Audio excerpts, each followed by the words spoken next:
Hello everyone. It's great to see you again in today's video.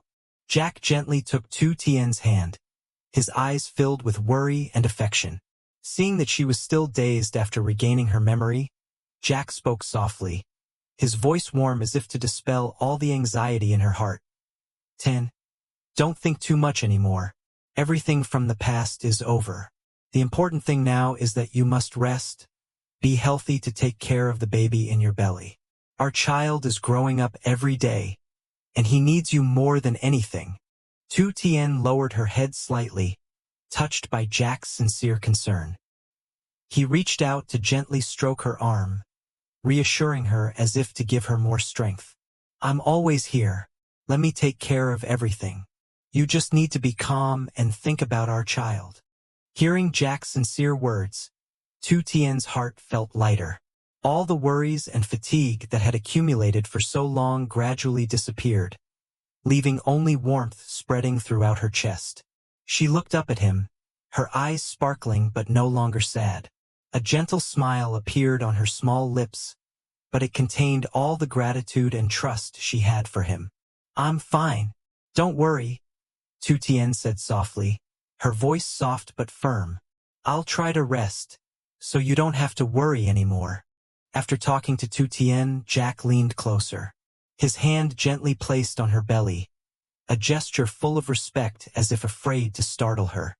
His eyes softened, and his voice became gentler as he whispered to the growing baby in her belly. Stay home and be good. Don't bother Mom. Dad will go to work and come back soon to see you too. Tu Tien looked at him, her eyes unable to hide her emotions. Jack's thoughtful care made her heart strangely warm. Jack turned to tell her one last time. You stay home and rest. Remember to take care of your health. I will try to come back as soon as possible. After saying that, he stood up, adjusted his shirt, picked up his briefcase placed beside him, and left the house to go to work. When Jack had just left, Tu Tien sat alone in the living room, thinking about what Jack had just said to her. Tu Tien felt that she was no longer alone. Being comforted by Jack, her heart felt like it had found a real support. She knew that no matter how complicated the past was, the present with him and the baby was what made her want to be stronger than ever. Then she wanted to go into the farm for a bit and take a walk to clear her mind. Tu Tien immediately stood up, went into the dressing room and then went out. In the small wooden house, the evil mother-in-law of Tu Tien was sitting and lamenting that her rebellious son had been gone for several days and had not returned. She was waiting for him to come back so that she could conspire to swindle money from Jack and his mother. She guessed that he had gone gambling somewhere and was not coming back. Then she dug out some money from her pocket that she had borrowed to spend for the day. In the money file, she had hidden a piece of paper with the address of Tu Tien's biological parents' house written on it, which her son had found out about the previous time. Looking at the paper, an opportunity to earn money immediately popped into her mind. She thought of going to the address written on the paper to find Tu Tien's biological parents, and then she would have the opportunity to extort money from Jack. Immediately, she grabbed her bag and some clothes and set off to find Tu Tien's biological parents' house. Tu Tien walked gracefully on the mountain road still covered with mist, the road surface winding like a silk strip, hugging the dark green hillside. On both sides of the road, the dense forest canopy reached high. The leaves held sparkling drops of water reflecting the dim light of the early morning. In the distance, the mountains covered with white clouds seemed to be sleeping. A thin layer of mist drifted across, creating a scene that was both magical and pure. In the whispering wind and rustling leaves, she suddenly saw a cool stream of water flowing from the cliff beside the road. The sound of water flowing from the mountain crevice mixed with the sound of birds calling each other, echoing like a gentle, natural melody. Tu Tien stopped, bent down to wash her hands under the clear stream. The cool water touching her skin made her smile slightly, feeling the complete purity and peace that the nature of the mountains and forests bestowed. After washing her hands, Tu Tien gently brushed away the remaining drops of water on her fingers and walked to the other side of the road. The edge of the mountain opened up a vast space, where white clouds drifted lazily over the forest peaks, and the cool mountain wind gently blew through her hair. Tu Tien stood still, took a deep breath, letting the fresh, pure air, as if it had just been filtered through thousands of leaves, fill her chest. In the midst of that peaceful space, she suddenly felt the familiar things that the time of amnesia had made her forget. Like each piece of a puzzle gradually fitting together, old memories blurred, showing faces, words, and moments that once made her heart flutter. Tu Tien stood pensively, her eyes turned towards the dim green valley, letting the gentle flow of memories flow through her mind. Around her, the sounds of the hills were like a soft silk wrapping around the silence. The sound of water flowing from the small stream behind, the sound of leaves rubbing against each other in the wind, and the chirping of birds calling for their friends. All of them blended into a gentle harmony, supporting her unstable mood, making that moment of contemplation deeper, more emotional. Jack came home from work and didn't see Tu Tien at home, so he was worried and went to look for her when he saw Tu Tien standing on the side of the road. Jack had just stopped the car when he hurriedly got out, his eyes full of worry when he couldn't see Tu Tien anywhere on the deserted mountain road. He called her name in the middle of the vast green forest, his voice hoarse with excitement. When he saw Tu Tien's figure standing on the edge of the mountain, he breathed a sigh of relief as if a rock had been lifted from his heart. Tu Tien turned around, just in time to see Jack's relieved smile before he stepped closer. "I was so worried about you," Jack said, his voice deep but still a bit confused. Tu Tien bowed her head, as if she still hadn't escaped from the heavy thoughts from earlier. Jack gently took her hand, leading her to stand next to him on the cliff, where they could both look out at the green valley blurred in the mist. A vast landscape opened up before her eyes. Forest after forest, layers of white clouds drifting slowly over the mountain tops, the sound of birds chirping in the distance and the wind blowing through the leaves creating a gentle melody. Amidst that peaceful beauty, Jack gently leaned over to look at Tu Tien, his voice comforting. "Don't think too much, everything is over. I'm here now. No matter what happens, I'll be by your side."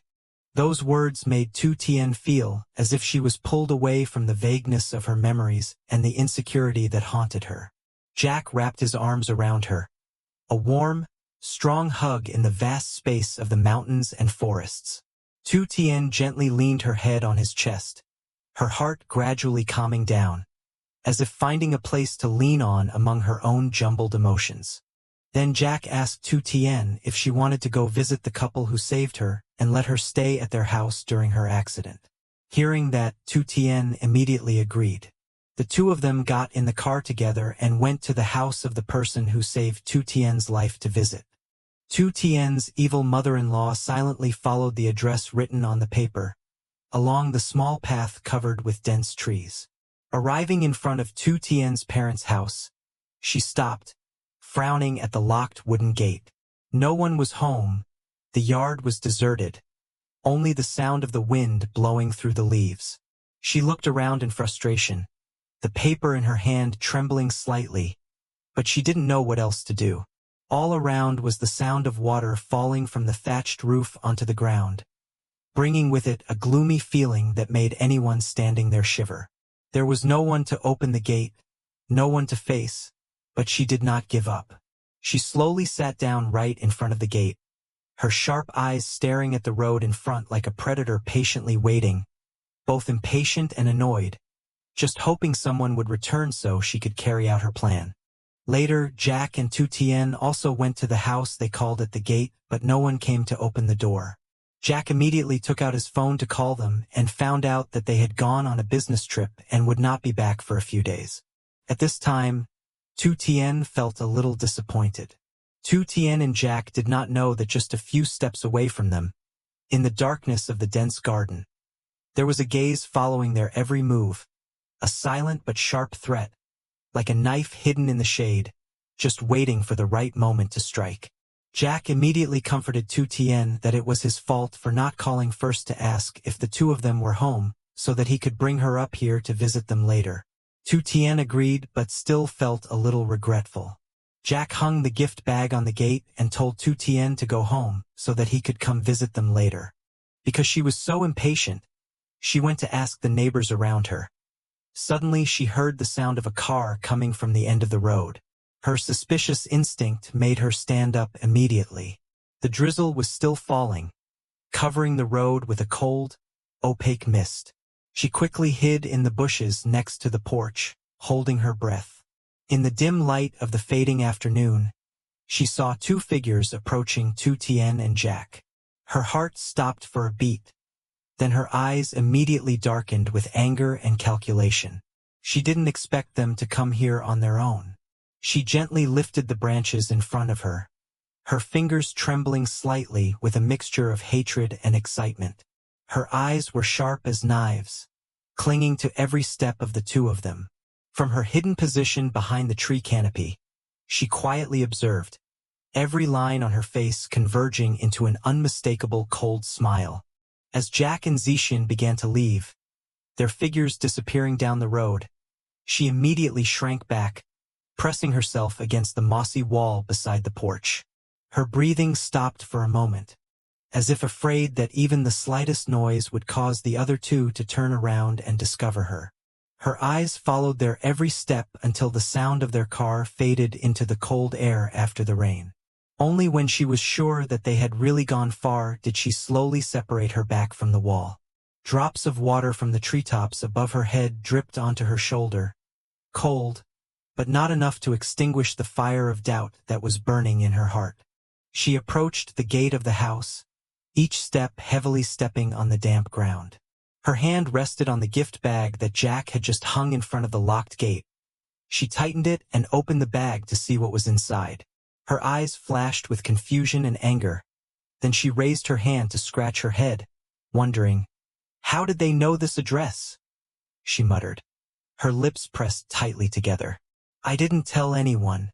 How could they have come here before me?"